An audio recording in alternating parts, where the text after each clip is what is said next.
Badai COVID masih menerpa dunia. Memang sedikit beda analis dunia dengan analis Indonesia, datanya maupun perkataannya. Cina mengatakan tahun ini minus 6,8%. Indonesia tidak akan berani jujur begitu pastinya. Harus optimis. Apalagi mengungkap apa yang Goldman Sachs laporkan di CNN kemarin bahwa tahun 2022 akhir corona baru bisa hilang dari seluruh dunia. Nggak akan ada hal seperti ini di berita nasional. Tidak akan ada. Ya kita ketawa aja, monggo. Data di masa depan kan bisa disebut apa saja, termasuk perhitungan analisa jujur, realistik, yang pasti Indonesia minus juga. Lalu di tahun 2021, pejabat negara bilang Indonesia nanti akan naik 5,1%. Sekali lagi, pengamat ekonomi internasional hanya geleng-geleng kepala melihat optimisme Indonesia. Salah emangnya optimis? Oh ya enggak lah, bener banget dan harus optimis itu. Hanya ada hitungan realistik harusnya sebagai basis berkata optimisme itu. Misalnya, apa grand plan-nya? Bagaimana 5% itu diraih? Nah, yang diperlihatkan bukan angkanya dulu naik 5%, tetapi perlihatkan bagaimana 5% itu dicapai. Kalau 5% yang ditonjolkan, kalau hanya kata-kata 5% yang digaungkan, ya semua orang yang nggak usah doktor ekonomi untuk mengatakan seperti itu. Bilang aja, tahun 2020 ini Indonesia naik 5%, tahun 2021 naik 7% pertumbuhan ekonomi nasional. Wis ngono wae. Dan caranya, jawabannya simple, bukan urusan saya. Loh kok gitu ya, jangan gitu dong bos. Oke, kita kontribusi bagaimana? Kita ini kaum Sontoloyo bukan tipe penghujat kegelapan, juga bukan orang yang menyalakan lilin. Kita ini adalah orang yang bikin pabrik genset sekalian. 4 level di atas nyalain lilin, di atas nyalain listrik, di atas nyalain genset. Kita bikin pabrik genset sekalian. Apa yang kita akan lakukan? Kita bantu UKM terbang. Karena kita semua tahu setelah badai corona yang tidak akan selesai-selesai karena cara penanganannya seperti ini. Sebentar. Saya minta semua pihak mengakuinya. Kita nggak serius menanganinya. Dan kalau dibilang nggak serius, jangan dibantah dulu sekarang. Nanti bantahannya akhir bulan Juni misalnya. COVID bener selesai atau jadi 30.000 yang terpapar. Kalau 30.000 artinya yang bener ya bukan pemerintah gitu loh ya. Kalau pemerintah bener, COVID hilang.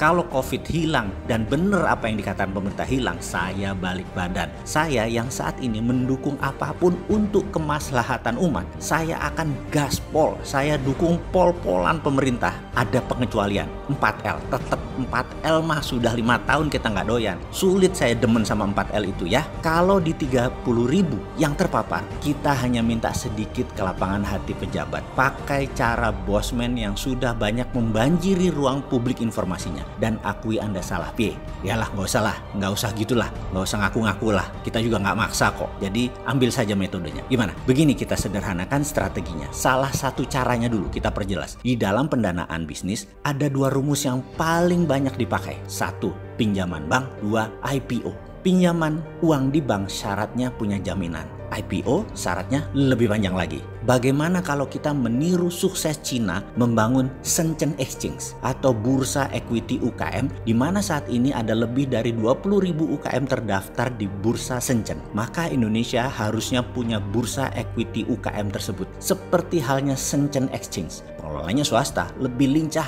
lebih agile. Beda dengan Shanghai Stock Exchange, beda dengan Hong Kong Stock Exchange atau Hang Seng, atau juga dengan New York Stock Exchange. Maka Shenzhen lebih dinamis karena UKM lebih sederhana pembukuannya, lebih simple data-datanya, gampang mereview produknya, mereview service dari UKM. Lihat saja produknya, lihat saja outletnya, lihat saja tokonya, apapun itu lebih sederhana. Sehingga tidak diperlukan yang namanya Arthur Andersen untuk mereview, Ernst & Young atau PwC untuk mengaudit. Pelanggannya sendiri yang menilai bisnis UKM. Seperti halnya Anda setelah naik Grab misalnya, Anda sebagai penumpang memberi rating kepada drivernya. Driver memberi rating pada penumpangnya. Sehingga apakah Anda penumpang bintang 5 yang kalau Anda lagi butuh Grab atau Gojek, Anda dispesialkan duluan, atau Anda driver bintang 5 di mana kalau ada permintaan dalam tanda petik Anda akan dapat duluan walaupun Anda agak jauh. Sistem akan mendulukan Anda karena Anda driver bintang 5. Demikian juga dalam bursa UKM. Rating ditentukan oleh pelanggan dan investor itu sendiri.